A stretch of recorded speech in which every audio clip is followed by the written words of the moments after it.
Hi, this is Bobby Curnow, Chief Turtle Editor at IDW Publishing, and you are going to have a shell of a good time inside the Pull Bag. Welcome to The Pull Bag. Join us as we dig out our latest comics and discuss them with a rotating panel of the GCRN crew. So sit back and enjoy this week's Pull Bag.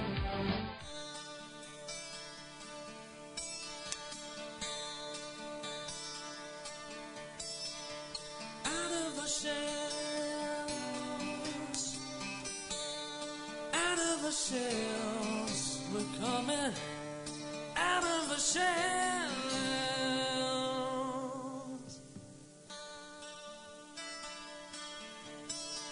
I, in turn, named them after my favorite Renaissance painters. I knew the outside world would consider them freaks, so I trained them in the art of ninjutsu. Donatello, whose simple wooden bull can disarm any adversary. Raphael, no sword on earth can withstand his sai. Leonardo, his swordsmanship is unmatched. Michelangelo, master of the whirling nunchakus. And master of the whirling pizzas.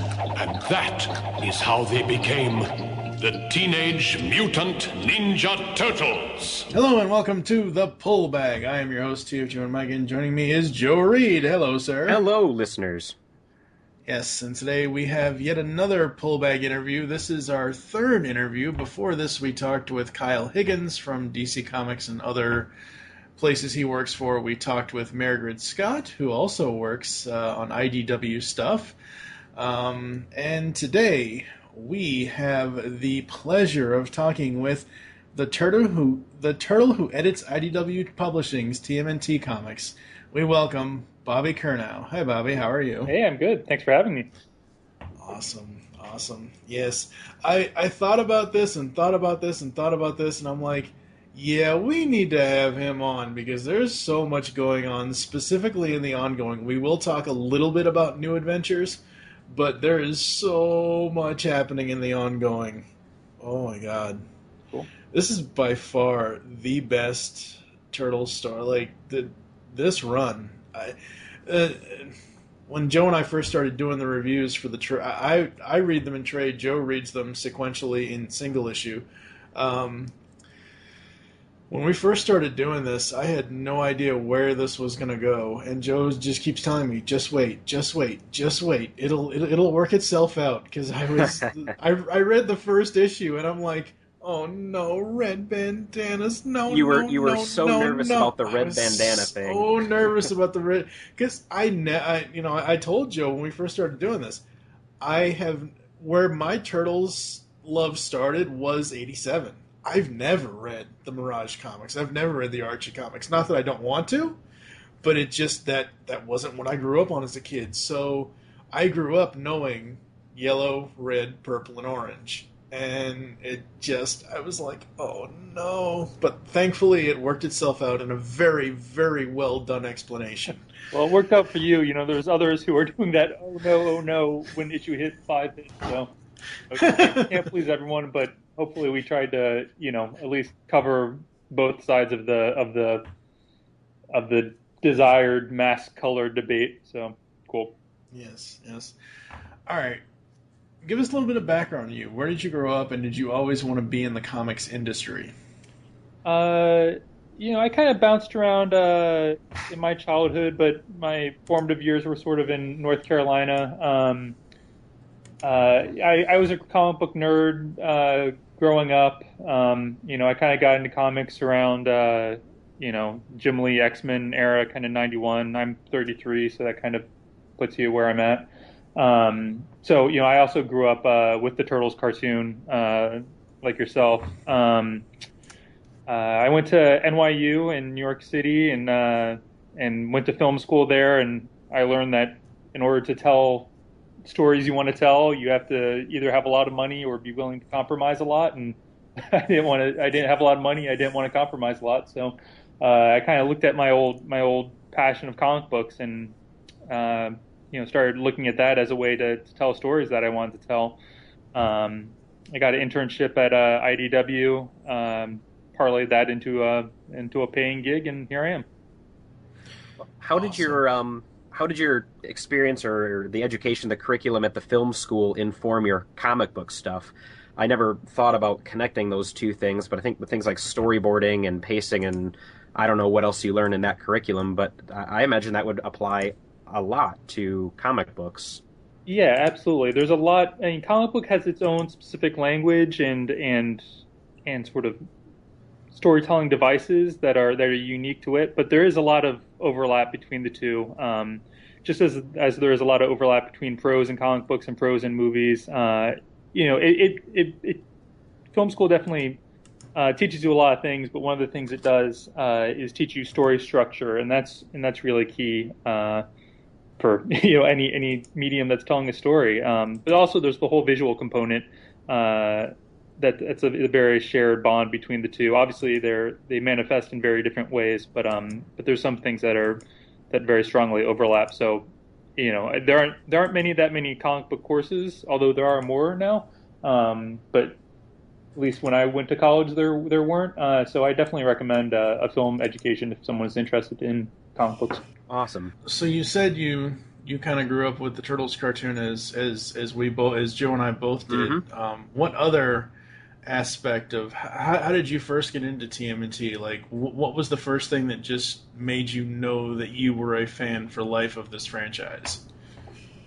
It was so long ago. I don't know that I remember immediately, but I think it's just Turtles has such a great roster of characters, and the Turtles themselves are great, but then all the supporting characters and villains are great as well, and I just remember Leatherhead and Baxter Stockman, and being really excited when I'd see an episode and find out that one of these reoccurring villains was going to be on it. So and you find yourself telling your own stories as you played with the action figures, and I really I enjoyed that a whole lot.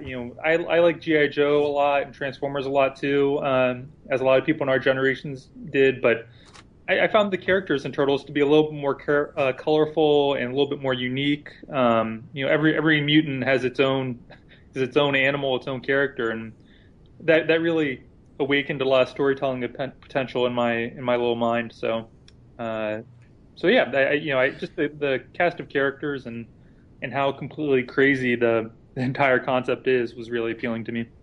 Yeah, I'm sure that Eveson and Laird probably don't even know, but when you really kind of step back from their name, Teenage Mutant Ninja Turtles, and they're turtles with these colored bandanas, do you have any idea how they've managed to stick around? Or a better question, what is your theory as to why this stuck and not something else that came out in 3 issues and then disappeared? For the life of me, I can't figure out why we're looking at these turtles. I mean, I love them to death, but it seems weird when you kind of step back and look at the reality of what is in front of you. Yeah, I think as an intellectual property. Yeah, well, I think it's two things. I think that it's got incredible novelty value. Like you said, you just say the name Teenage Mutant Ninja Turtles, and there's nothing else like that out there. I mean, you could just do half of that Ninja Turtles, and that'd be weird.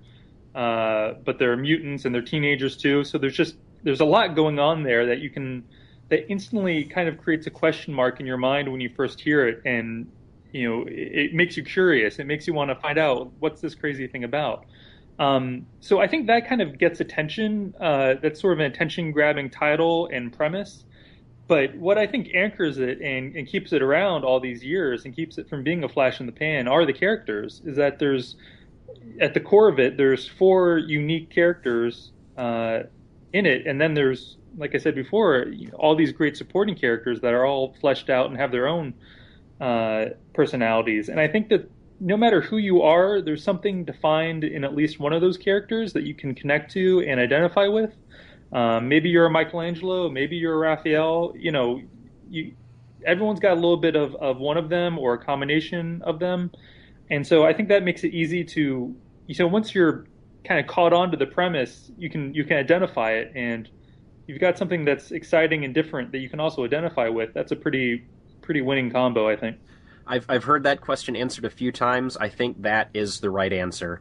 Thank you very much for that. All right, here's a triple threat question for you. Who is your favorite turtle, supporting character, and villain? The easy, safe answer, which is also very true, is that I love all the turtles. But if I had to choose one, it would probably be Leonardo. Going back from when I was a kid, I thought, he's got the two big honking swords. That's pretty badass. And now the editor in me, who is always fighting deadlines and always has to be organized and have a plan, still kind of respects him and finds him to be pretty interesting. But I hope that doesn't sound like a knock to any of the other characters, because they're all fantastic. No, I agree with you. So yeah, you get my support with that. Supporting good guy character. I love Fugitoid. I think that's another one of those crazy concepts that you just say the name and you kind of get it, but then you're also kind of interested to find out more about him. So I love Fugitoid, and I love our depiction of Fugitoid. And then in terms of villain, that truly kind of changes week to week. I've always had a soft spot for cerebral sort of villains that use their mind. The Riddler was always my favorite Batman character, so Baxter Stockman has a strong place in my heart, just because all he's got to go, at least in our incarnation where he's human, all he's got to go on is his mind, when everyone else has crazy ninja fantastic powers. Yeah, exactly. And so that always appeals to me. But I really love Rat King too, and we're working on issue 36, which is his debut in our book. Oh, really? Yeah. I just wet myself. Not a spoiler because it's in previews. I'm excited to see what you're going to do with him. Yeah, no, I am too. I'm really nervous because we're doing something a little different, and I'm excited, but it's one of those types of things that you don't know until it's actually done, if it works, and if other people like it, if it works. So I am excited but nervous. So here's hoping. Awesome. All right, so as a comic book editor, you look at comics all day long. Now, we know you love comics, but outside of your job, what are the comics that you are currently reading that you are reading for enjoyment that have nothing to do with the editing part? Yeah, it's a good question. There are competitions, so I don't know if I shouldn't say this, but I really love a lot of Image books. Right now, John Layman I consider a friend of mine. I love Chew. I did a Godzilla book with him. Just recently, books that have come out. I thought Southern Bastards was a really strong debut, and Black Science was a strong debut, and I love Manhattan Projects. That's a crazy out there book. There's a bunch of stuff there that I really like. That being said, I think Marvel's doing a lot of good work now too. I've been really impressed with what they've been doing. They've got a lot of. I think they're kind of pushing the boundaries on what at least a big two book should be. You look at Miss Marvel or She-Hulk or Ghost Rider, and there's definitely indie sensibility there that I really admire. I think they're doing a lot of good work too. I think it's a great time to be a comics fan. There's more good books than I can keep up with and read. So that's I wish I could say that everyone but IDW was doing crap, but that's just not the case. There's a lot of great books out there.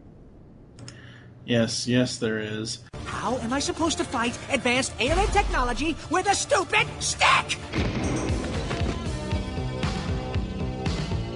Sign off time, April O'Neil. Chill out, homeboy. Hey, watch you with that thing, pal! Oh, whoever you are dead. All right, here we go. So, what exactly does an editor at IDW do? I know when we said, hey, we're going to interview Bobby Curnow, the name clicked is that I've seen it in more than one place in all of these books. I think I saw your name on Ghostbusters. So, what do you do, and what's on the shelves now that we could go read that you've worked on? Sure. I edit Turtles, and I edit Godzilla, and branching out from Angry Reptiles, I also edit My Little Pony. Ghostbusters. I think my name is on like one of the crossover infestation books for that, but I haven't really formally worked on that. And then I do a bunch of other, kind of books here and there. I edit Wild Blue Yonder, and I've edited a couple other creator-owned books over my years here. But really, it's those three books: Turtles, My Little Pony, and Godzilla that takes up the lion's share of my time. I actually sold a guy a copy of My Little Pony. I was at the comic shop the other day, and the Turtles talk came up, and I started saying, hey, IDW has all of these 80s properties, and every one of these books that I've read is like a love letter to that topic, and if your daughter's into My Little Pony, I think he mentioned his daughter, this is probably good, and he ended up buying the issue there in front of me, so... Cool. I sold one for you. There you go. I hope we have a new reader. I imagine there's this 5-year-old little girl getting her first comic book. This is awesome, Dad. Yeah, that one hopes. So what does an editor do? Yeah, that's a good question. A lot. I imagine. Where to start? So I guess first we find out we're working on a book. We educate ourselves about the property or whatever the book is, and our first goal is to kind of find a creative team that we think will do the book justice or will bring something exciting to the book. From there, we get submissions. We go through those submissions. We talk to the creators, kind of figure out what's going to work best. Then a lot of it is working, in the case of IDW, in a book like Ninja Turtles or any of the ones I mentioned, is working with the licensor, making sure we've got to make sure the fans are happy, but before that, we kind of have to make sure the licensor is happy, because if they're not happy, then that spells all sorts of trouble. So talking to them, kind of figuring out what they're looking for in the book, getting the proposals approved by the licensor, working on revisions, working on the script, getting an artist. So once all that sort of pre-game is set up and everyone's kind of working on their thing, it's kind of making sure we're on schedule and being a data trafficker, making sure the scripts are getting to the people, the revisions are getting made when they need to be made, making sure the art is getting to the inker if there is one, making sure the final line art goes to the colorist. Going back to my start in film school, I found that being an editor is very much a similar job as being a producer on a film, which is basically what it sounds like. Being a project manager, making sure everything that needs to get done for the book to be the best it can be and on time. And then there's a bunch of, like any job, there's a bunch of crap you don't want to do, just kind of making sure, dealing with the bureaucratic stuff, writing solicitation text, making sure the previews ads are correct, answering a retailer question who wants to do a retailer exclusive cover, getting those going. There's a bunch of little tendrils that go off to the side, but the core of it is making sure those books get to print on time and are hopefully of good quality. That sounds like an amazing amount of work. It is. It's constant deadlines. You're happy that a book is done, and then you're just like, oh man, the next book is already late, and 3 months from now are late, and so it never stops. But at the same time, having gone to film school, I still have a lot of friends in that world, and they'll be working on one script for year after year, and maybe it doesn't get made, and meanwhile I've got 12 issues for the past year that I can hold in my hand and have be tangible proof that I did something. And so it's stressful, but it's also very creatively rewarding. So, I would go to bed weeping every night at how, look at these babies I've birthed. This is insane. Yeah, it's rewarding. So yeah. There's pleasure and pain. And the beginning there, you talked kind of about finding the artists and finding the writers and making sure that they are suited to this particular project. Sounds a lot like casting director. I never considered that part of comic creation. But yeah, that would have to happen, which I guess then begs the question with this run, how did Kevin Eastman get involved? Did IDW go to him, or did he come to you guys and say, I hear you're doing this, can we So how did that relationship begin? Yeah, we went to him, I believe. If you look in the very early on, the first four books, I'm assistant editor there, and Scott Dunbier is the main editor. I don't think I'll be offending him to say I did the lion's share of the work, the first four issues. Scott's amazing. He's a legendary editor. He's edited League of Extraordinary Gentlemen and our artist editions. He's awesome, but his passion just wasn't with turtles, so that's how I kind of came on board. Slight tangent. So I wasn't completely involved in all of the major decisions that happened very early on, but I think we came to Kevin. I think him and IDW CEO Ted Adams knew each other just from back in the day, and we reached out to him. We thought there was a good chance he wouldn't be interested in, because he sold his turtle. Yeah. Everything, all of his turtle shares rights, a while back, and so we kind of figured, maybe he's still kind of done with turtles and not interested. But the timing worked out really well. I think we kind of hit him when he had his time away and he was ready to come back and get involved. So it really worked out great. I think he's really enjoyed his time on the book, and we've enjoyed having him. He's definitely keeps us connected to the history of turtles and is sort of the living, breathing soul of the turtles. So he's great. Yeah, I met him at Detroit Fan Fair right when the book was getting going, and he was just such so legitimately excited about what he was doing and being there, and the excitement about the turtles felt real. I assumed because he sold his share and ran away from Mirage that he was angry and cranky and didn't want to have anything to do with it. And after meeting him, I was like, no, that's entirely not what that was. That it was, it was time to move on for him at that point. But now that, he had his breathing space, man, has he come back with a lot of love. And I think he's probably contributed quite a bit to the book, energy, spiritually. Yeah, I mean, I think and is better for it. I feel the exact same way. When I heard he was coming on, I was kind of worried just because you don't know how he's going to be. You could be like, oh, hey, he could be really protective and controlling, and that could create some creative problems. But man, he's just, no matter how crazy our ideas of, he's just our number one supporter and fan. And yeah, meanwhile bringing that energy and that fun to the book. So yeah, he's great. He's running a little behind on his deadline for the annual issue, but it's a big year for someone who co-created the Ninja Turtles, so you can kind of understand that.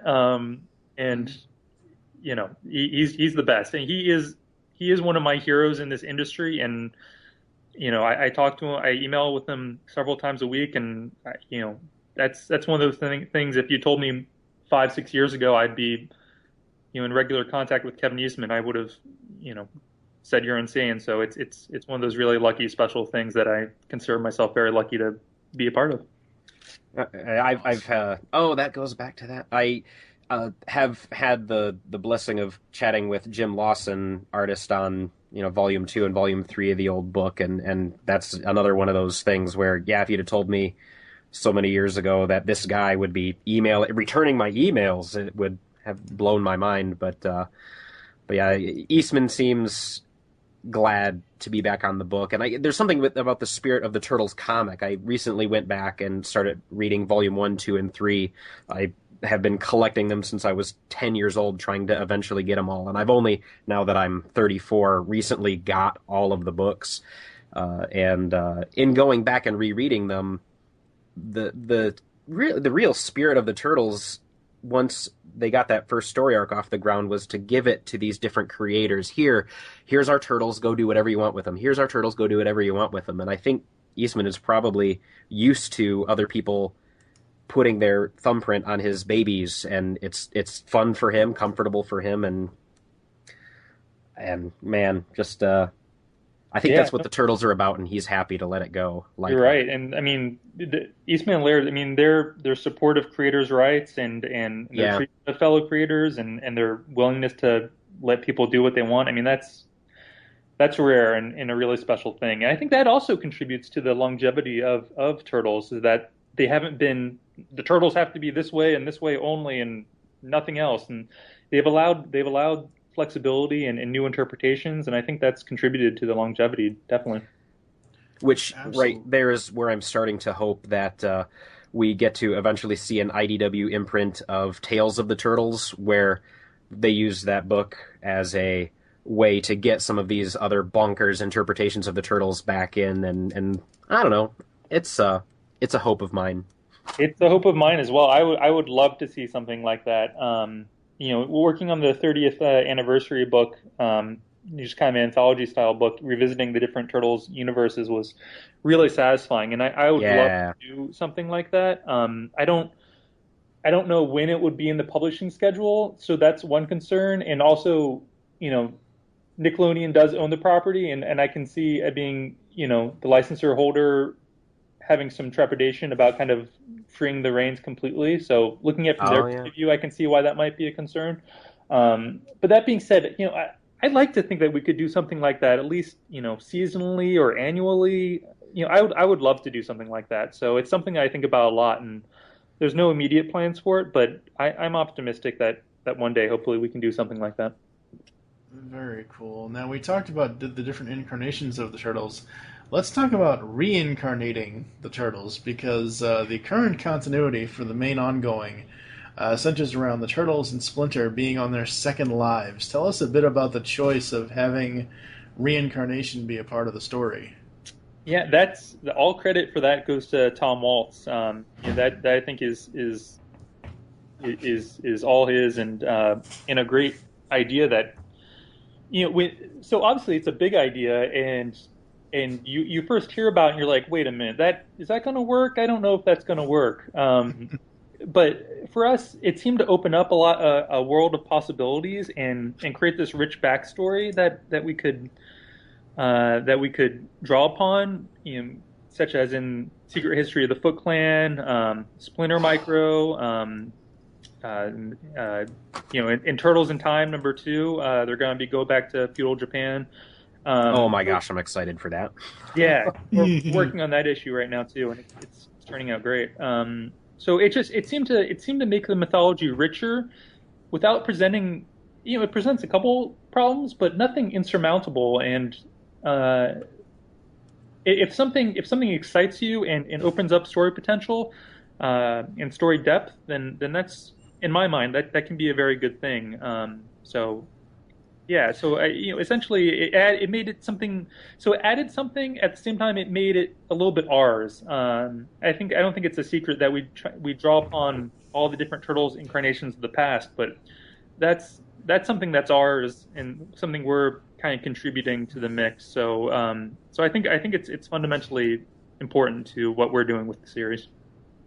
Absolutely. I think the one of the most notable facts about the book is that it is pulling from all of these different incarnations of the Turtles, kind of branching off of where that question led us. How do the licensing things work when this character was created for the movie and that character was created for the cartoon show in 90, but this one was from the cartoon show in 2000 something? I mean, where was the licensing before Nickelodeon got it on those characters, and how has it come to you guys, I guess? Well, Mirage owned virtually all of the characters. There's a couple here and there where a work for hire agreement wasn't signed, and the rights are unclear. But virtually 98% of the Turtles characters were Mirage owned, and so when Peter Laird sold the Turtles to Nickelodeon, all the rights for all the characters went with that. So we've got virtually the entire big Turtles sandbox to play in, and so from there it's just kind of seeing what appeals to us about various characters, and seeing when a character works best, or our interpretation of a character works best. Yeah, it seems like a love letter to all of those different incarnations, and so I've been very pleased to see how many people are jumping in and when they're coming in, and you see in the background of that early issue these two thugs in the background that look a whole lot like unmutated Bebop and Rocksteady, and in my head I'm going, no, don't do it, don't do it. But then it happens, and you're like, okay, wait, that was amazing, and you are able to bring in these vastly different characters into this world and do it so organically that I thank you. It's been an incredible run. But I guess who around the office, it seems like everybody there was a fan with me as you're working this. Any notable contributors to that spirit, to the love letter of making this book? Well, it's really just me and Tom. Tom Waltz, the writer, he's also an editor at IDW. He edits Ghostbusters and a bunch of other books. We sit literally about 3-4 feet away from each other, so all day long we'll just sort of, shout ideas back at each other. I'm sure annoying all of our other coworkers, but yeah, no, it's pretty much just us. And when I say just us, I mean, at IDW, I don't want to in any way short shift all of the contributions from the creative team, from the artists. I mean, there's so much that every single one of them has contributed. All of the core cast character designs came from Dan Duncan. Mateus. It's amazing how influential Secret History of the Foot Clan has been. That was an amazing 4 issues. Yeah. So he's constantly designing new characters, and Ross Campbell has done amazing things with his issues, and all of the major artists that have worked on the book have left their stamp, and I think we're really blessed with the artistic talent we have on the book, and I think a large part of that comes from these guys are huge fans as well, and the people who really bring their A game to Turtles, for the most part, are huge fans. I know Mateus, Dan Duncan, Ross Campbell, they're all huge fans of the property, and so they really bring their A game and bring a lot that you don't even expect to the table, and that's great. And then you can pick up those new elements that they're bringing to the table and incorporate them into the story moving on. So it's really fun to work with people who are excited and jazzed to be working on it. Absolutely. Now, Joe mentioned earlier that this is a love letter to the entire franchise. When I originally wrote the questions out for this, it says I have yet to catch up, but the previous week and weekend to this interview airing on GeekCastRadio.com, I have read everything up to 33. And 34 comes out tomorrow, so there you go. Perfect timing. Yes, or because this interview will come up on Friday, it came out 2 days ago. So go get it, listeners. Past. Yes, exactly. Yeah, Mike, I'm really curious to hear you're the only person I think I've talked to directly who has sort of mainlined everything in a couple weeks' time. So, I mean, I don't know whether now is the time to do it, but I am curious to hear your thoughts on what it is digesting such a big chunk in such a short period of time. The story is so, I guess organic is the best word I can use, because you guys take it to places that I never thought it would go. Like, it took how many issues before Casey and April finally became an item? Thankfully, it just wasn't, one kiss with the turtles sitting on a rooftop. But for me, reading it all at once, because Joe and I read this week, actually, this past Wednesday before the interview came out, we just released our Krang War and Micro Series Volume 2, because that's the thing. For some reason, the Turtles book is not suitable for trade. I don't know why. But Joe has instructed me to go to the reading order, and I went through the reading order in proper order, the way it's supposed to be read for story arc, and I really liked it. I thought, I read Krang War, and I read the rest of the original micro series with the heroes and with the turtles, and then the good side characters. And then I went this past week and a half and read City Fall parts 1 and 2. I read all the villain micros. I read Secret History, and I read I read Northampton, and Reading it all at once, it's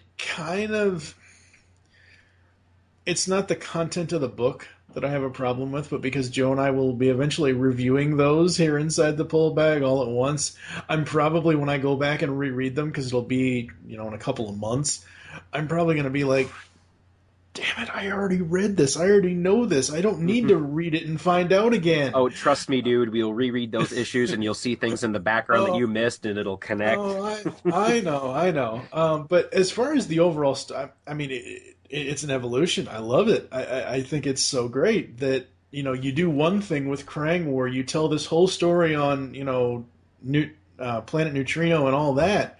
And then you go and give us backstory on Shredder and this whole other thing, and then City Fall, and there are a couple of times, because Joe and I have already recorded our Secret History episode, which will be out in, I think, the end of this month. When I was reading Secret History, I actually I had to get it on Comixology because I actually bought it twice. Somebody gifted it to me on Comixology so we could record the review, and I've got the actual trade coming so I can look at it and trade. But I showed Joe Comixology in their guided view, and he's like, "Oh my god, this is just like looking at storyboards. This is so amazing." And I liked it, but I kept thinking that, and I know they're not the same character, but there's a couple of times where I thought Kitsune and Tang Shen were the same person because of the designs. But as far as the story goes, the story flowed so well, and reading it all at once, it's like, oh my god, I can't. It's like I didn't want to stop. It's like give me 34, 35, give me all the new ones now. It's like, why can't this be a weekly series? Of course, on that end, it would make you guys even more crazy because of deadlines. It would, yeah. It would kill us. But that's really good to hear, and I'm really proud of the micros and the minis and the supplementary titles.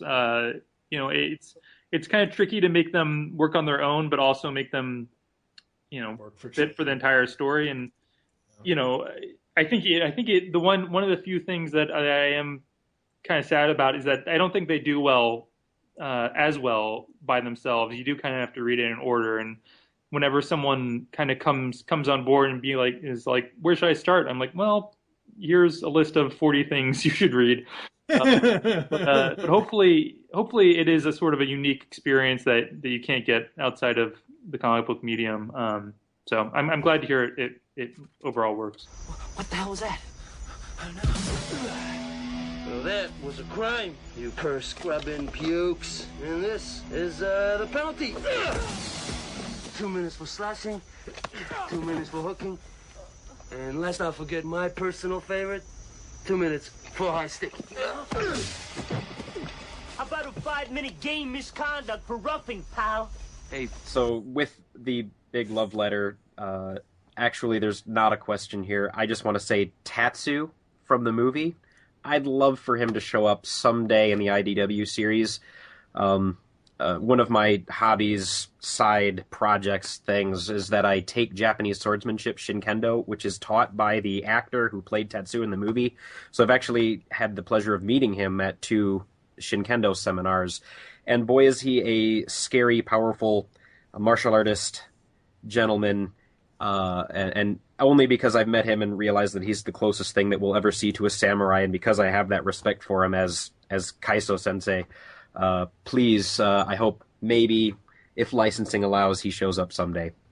Yeah, you're not the first person to request him, and I'm actually looking at our list of approved characters, and the reason, and he's not there. We can't use him. I'm not sure what the hang up is, but yeah, for whatever reason, I think there's a couple other movie centric characters that we can't use, but he's one of them. So I am sorry. Mike and I were talking about Fugitoid and how he was Chet, which I thought was a nice joke because every background character in Volume 1 of Mirage Turtles was named Chet.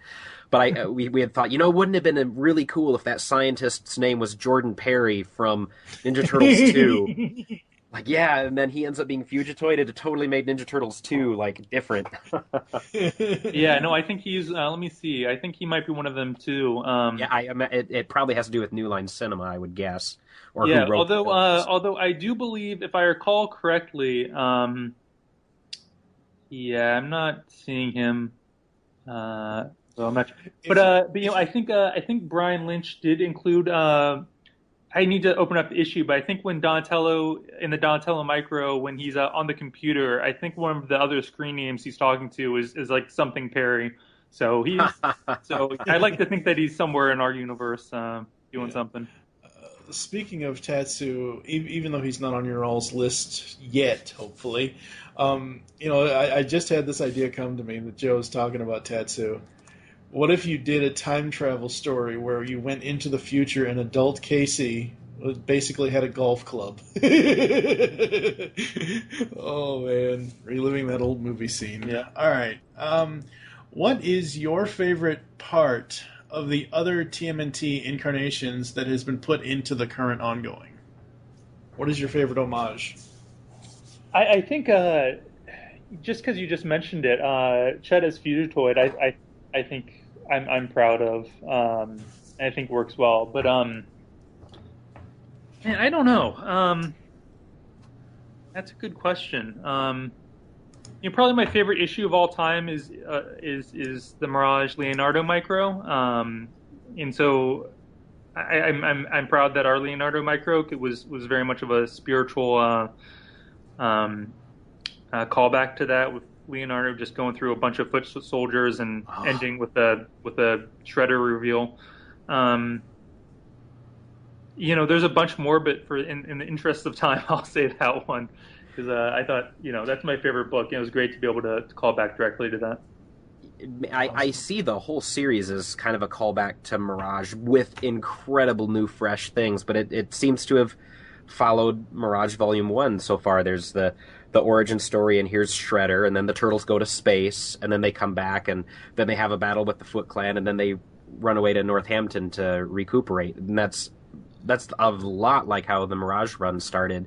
So and that Leonardo issue, both the original and this one, are just give me goose pimple reading those, because those are the issues where those are my Ninja Turtles. In my imagination, that's what they're like.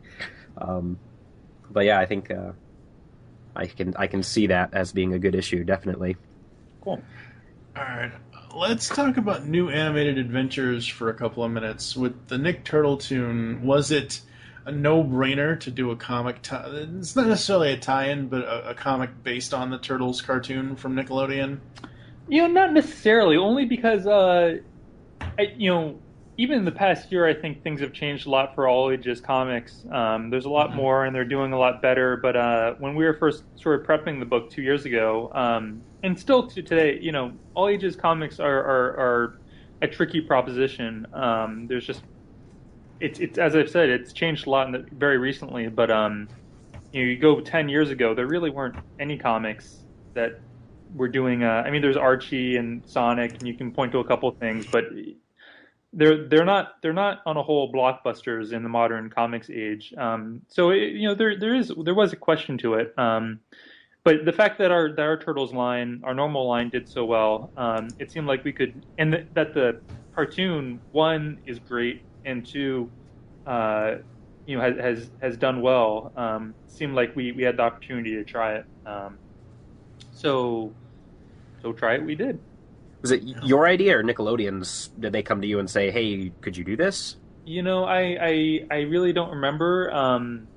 I think it was probably just always in the background as a cartoon got underway as a possibility, and I forget who pushed for it. I think it was pretty mutual. As Turtles did well and as the cartoon did well, it seemed like something that seemed like just natural for both of us to embark on.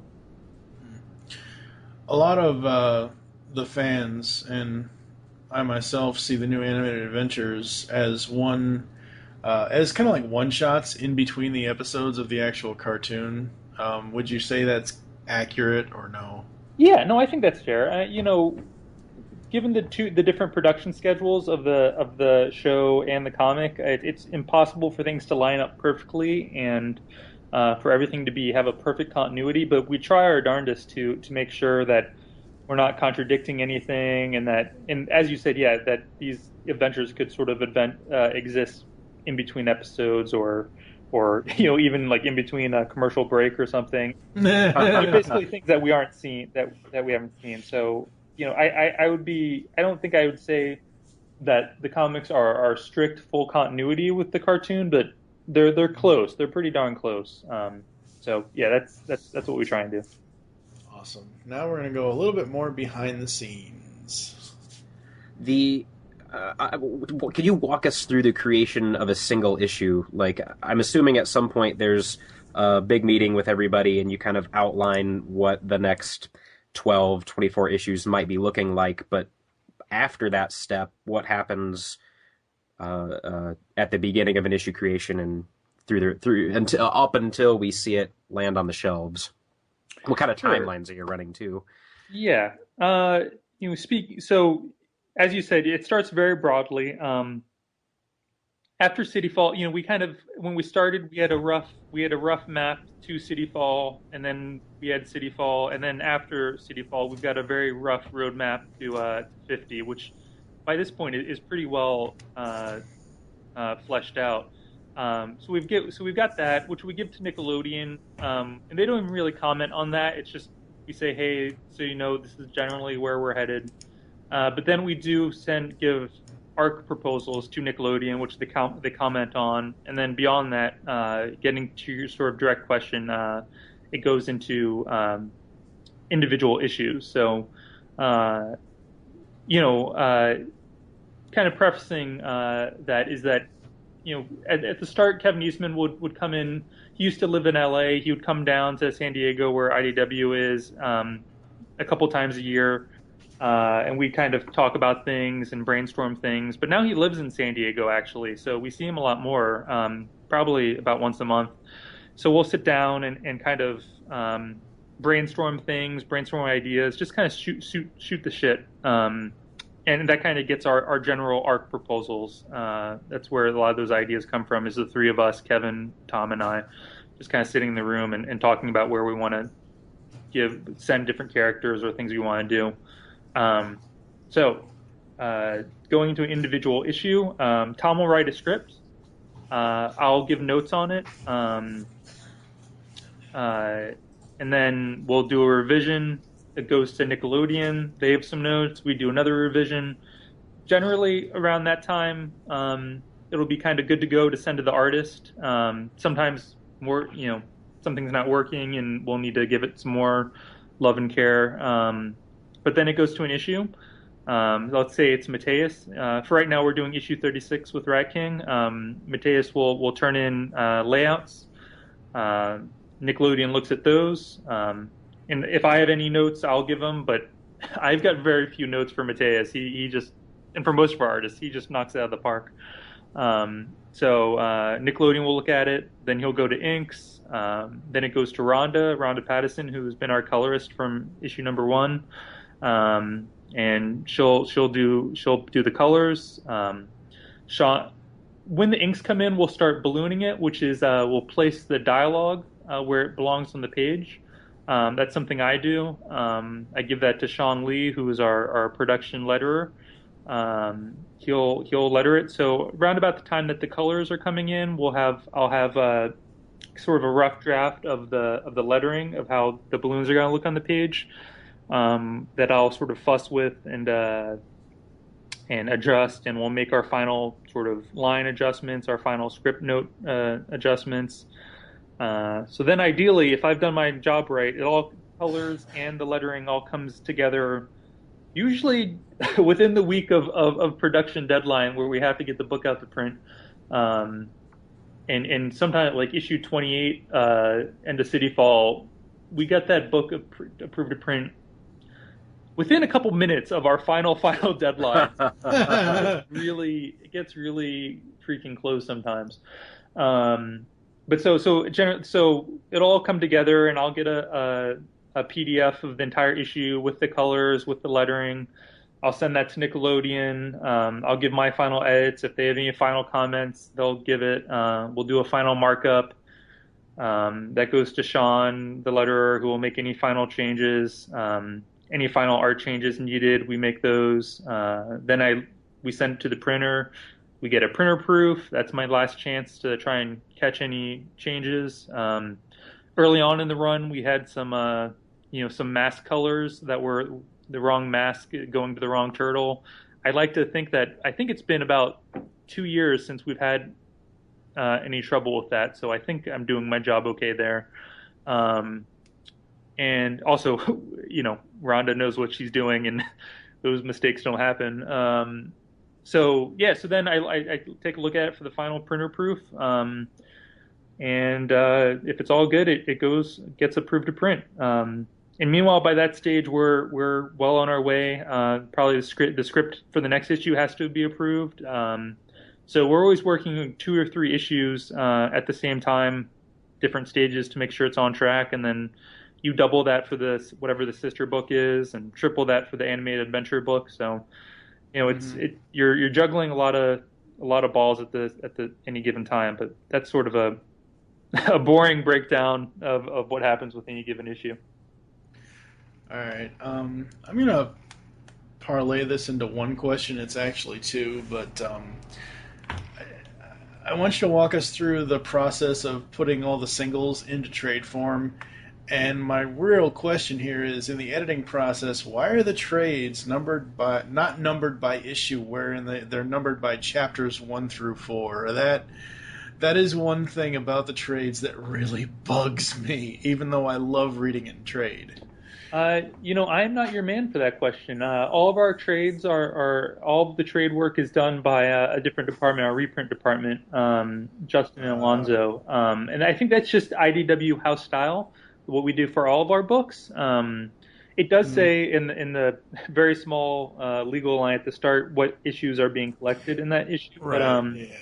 But I see what you're saying. I can see where you're coming from there. But I think every issue is sort of intended to be its own thing. Every trade is intended to be its own thing to a degree. So I guess that's where that comes from. And that might be a problem to us because Mike comes across something awesome. Like, what issue was that in? So I can go look at it. And he's like, well, we have to do the math and count the chapters. But that's what I'm saying. It's like, I don't get it. Why they couldn't, at the trade department, just in the very first trade, just say, okay, this is chapter 1. And then by the time you get to Krang War, okay, this is chapter 17. I mean, you could still use the term chapter. You just... I don't know. It's just one little small, minute nitpick that really bugs the crap out of me. I think that's fair. I think there's a flip side to that coin. I think it could be argued that, say, something like City Fall is a workable jumping on point. And so if someone, is like, oh man, I want to get up to date. I want to start reading recent Turtles comics, but I don't want to read 34 issues. Then I think they could jump in on any given trade and sort of feel like they're starting fresh. And we try and make it so. I think we fail horribly in this department in that our series is so continuity heavy. But we do try and make it a potential jumping on point with every trade. So I think that's the argument. But I completely see your point, and I think it's a valid point. Yeah, I think us comic fans are very hard to please because you get DC and Marvel. It's like, oh my gosh, another number 1? But then the comic fans are like, but I don't want him to restart. I was interested in that story that was happening before. I like my continuity, so we're impossible to please. But honestly, what you're doing with the Turtles book, I'm completely fine with it because I have a Turtles book that I love as much as this one. So don't change anything. Okay, well, I'm sure we're going to disappoint you before long, but I appreciate that. Thanks a lot. You haven't yet. It's been great. All right.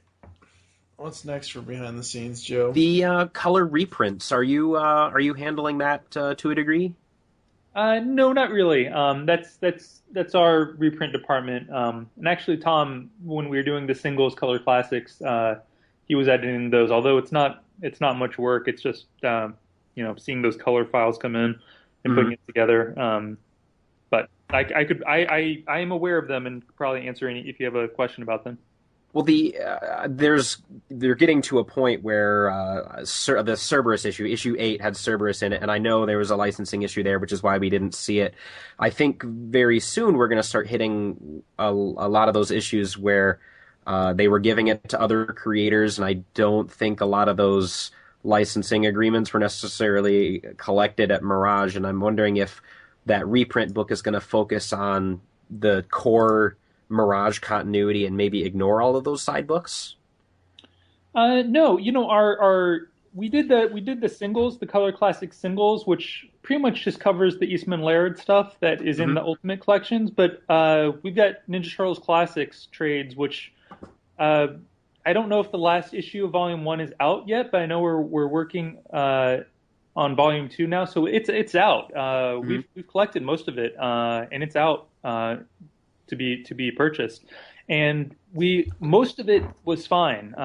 Again, about 90% of it.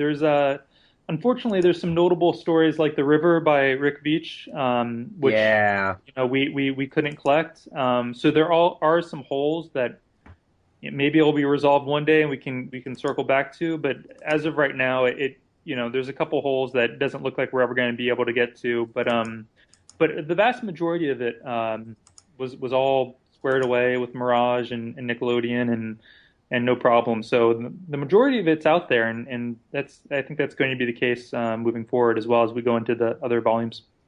Yeah, that's good. There's a 3-issue.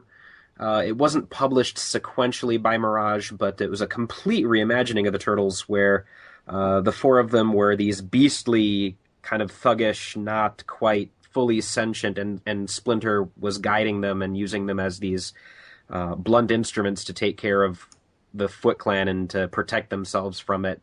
And I'm really excited to see if that run gets reprinted.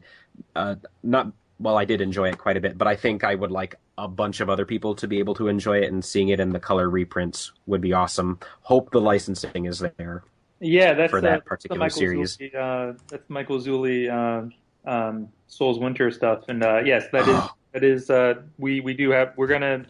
we're doing something kind of different for that. Again, I'm not in the reprint department, so I'm not exactly sure, but it's called like Ninja Turtles Legends or something. It's sort of a different line because it wasn't collected sequentially, but we are going to do that. I think it's going to come out towards the end of the year, maybe November, December. I'm not positive about that, but it's definitely on the slate to be collected. Fantastic! I will talk up that little series because that was incredible. Cool.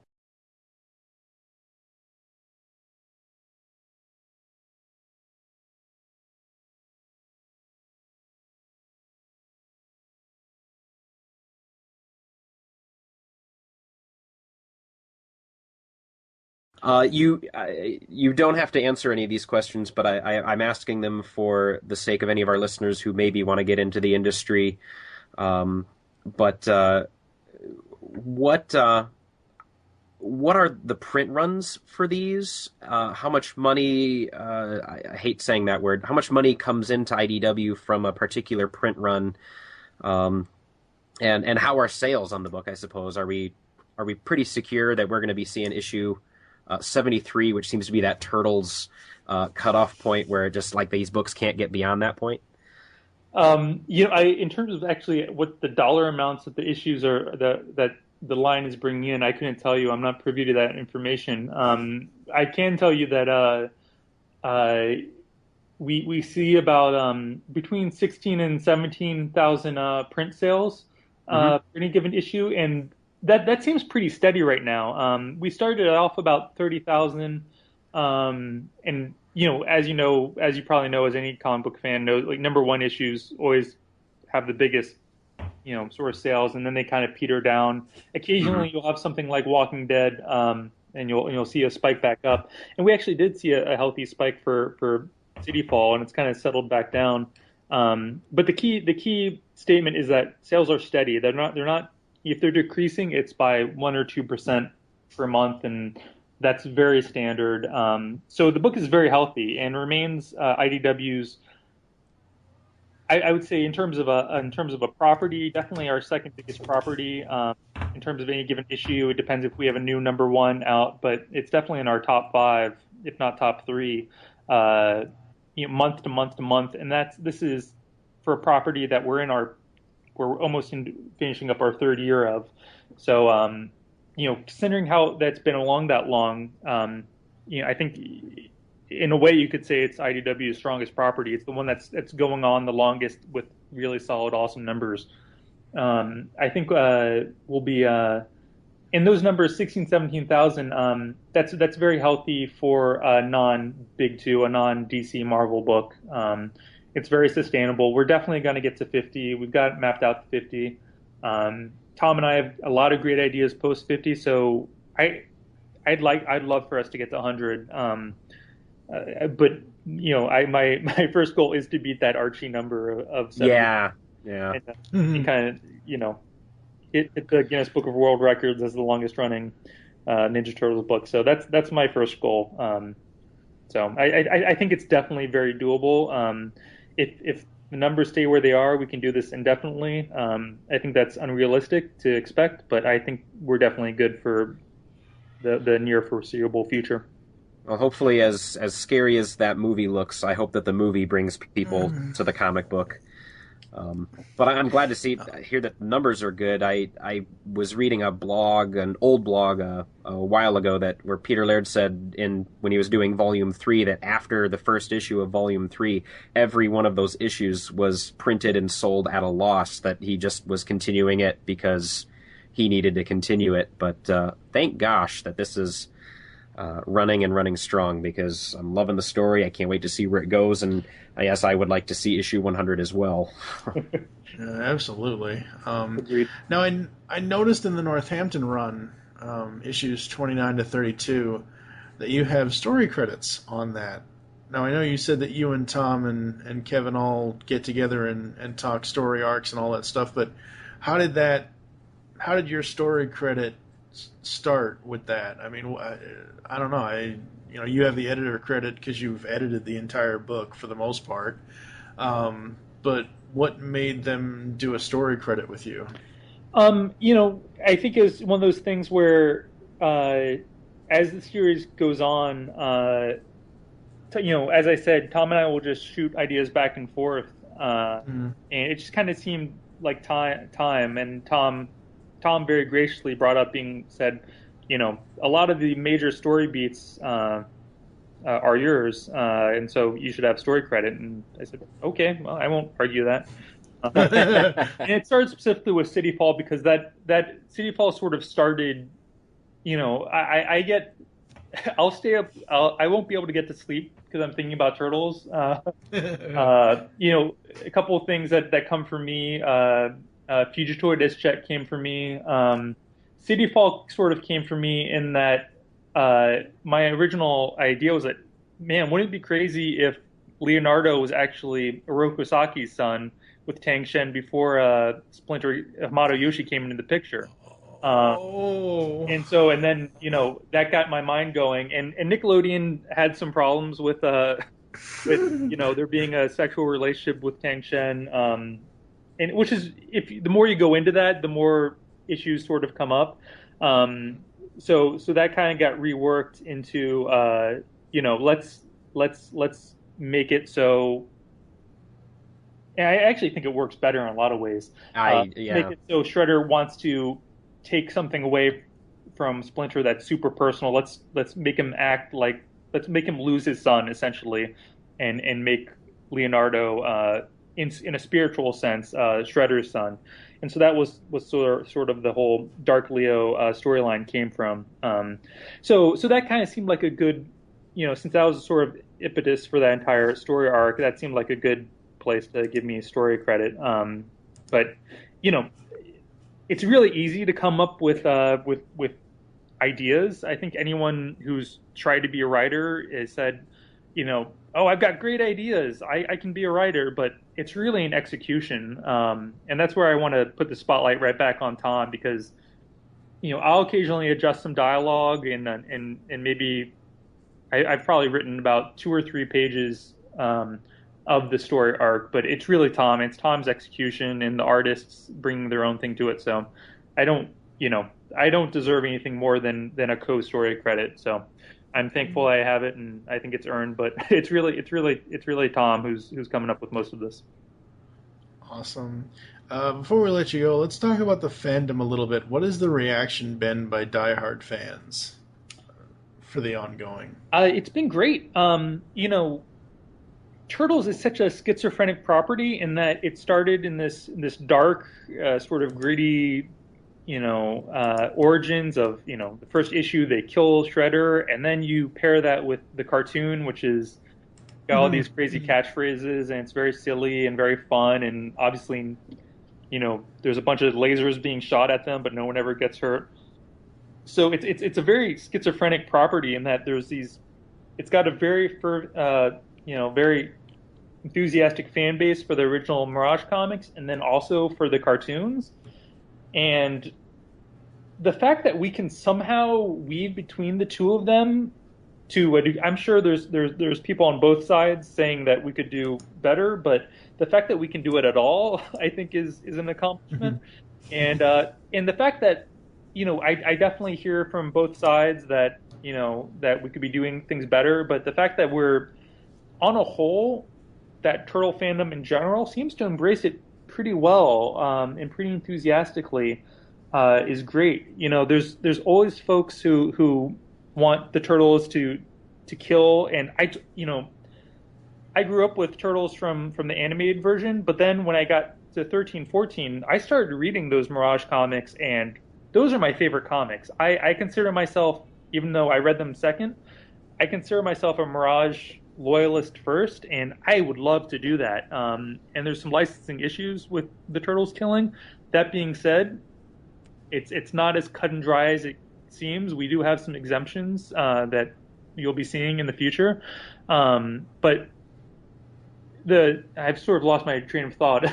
But the thing is that we definitely hear criticisms that this isn't the pure turtles, this isn't the original turtles. To which I say, you're right, it's not. This is something. Those original turtle comics, in my opinion, are perfect and cannot be improved upon.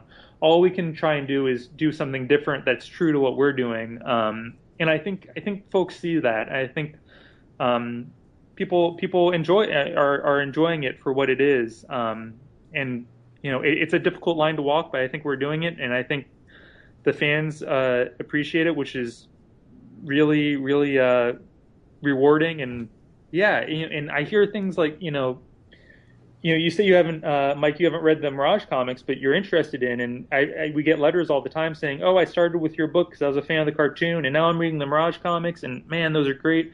And that's so rewarding. If we're introducing anyone to the original stuff, that's huge.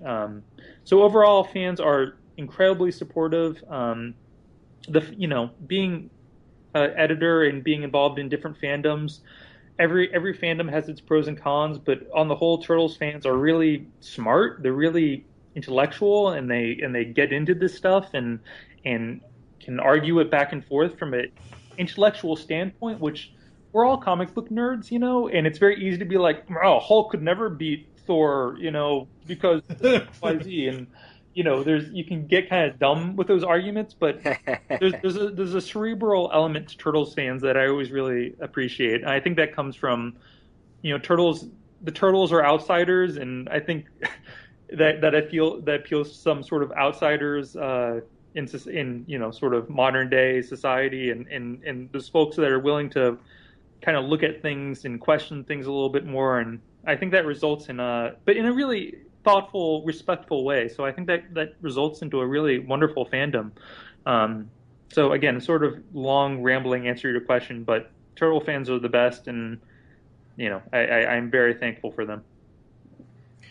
The only, outside of my whole nitpick with the order of the trades, but the only other negative thing I can think to say about the book is I hated it when April cut her hair. I really did. And then right before she cut her hair, I somehow, I don't remember who the artist was, but there's a panel right before she cuts her hair, and I swear to God, it looks just like Willow Smith's weave. I have no idea why I even referenced that, but Absolutely. I am so looking forward to the future of this ongoing. I am loving the new animated adventures. I kind of wish that would speed up a little bit to where they are in season 2, or kind of advance a little bit. But I see where it's going with, hey, this is stuff they're doing in the commercial breaks and all that. So I absolutely love that. I can't wait to read what's coming next. We are going to take a quick break. Joe and I will come back with some final thoughts, and we'd like to thank Bobby for taking the time to chat with us. Well, thank you very much. It was great to be here, and thanks for reading the books and the thoughtful questions. I'll be back after this. There you go, folks. Chief Turtle Editor Bobby Curnow from IDW Publishing. The only thing I didn't ask him about was, how does it feel to have an entire island named after him? Yeah. I believe Burnow Island is named Bobby after Curnow, him. yeah. Yeah. I believe I read somewhere that he didn't know that was coming and got it. And, well, there you go. I guess I'm in the book now. Maybe he can comment on this interview. But no, it was an absolute pleasure talking with him. He's an amazing, amazing guy.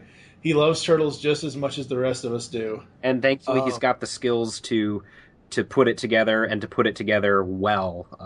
Absolutely. Giving me everything that I want out of a Turtles book. Abso-frickin-lutely. All right, so... And we managed to do that interview without saying anything like shell of a good time or cowabunga. I'm actually impressed. I'm glad that we did that. Yeah.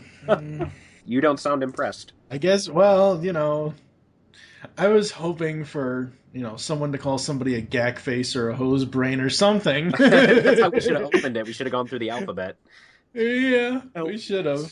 Oh, man. All right, so that's the latest episode, latest interview here inside the Pull Bag. Coming up later this month, I think after this interview airs, JT and I will be doing New Animated Adventures, issues number 8 through 11.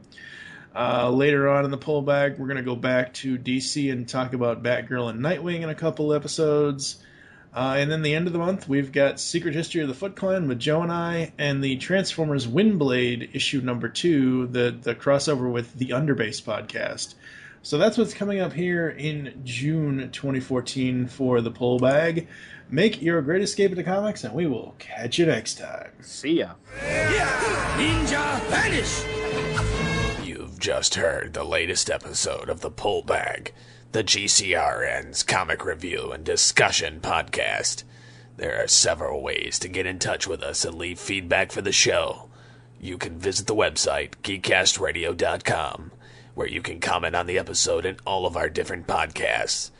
You can rate our show on iTunes. Be sure to leave us feedback. Call the voicemail line, 502-526-5821. Please remember to tell us the show you are leaving the message for, and your name. Become a fan of us on Facebook by searching Geekcast Radio Network. Send us an email feedback at geekcastradio.com. Follow us on Twitter at GeekCastRadio. So until next time, make your great escape into comics and unleash the geek in you.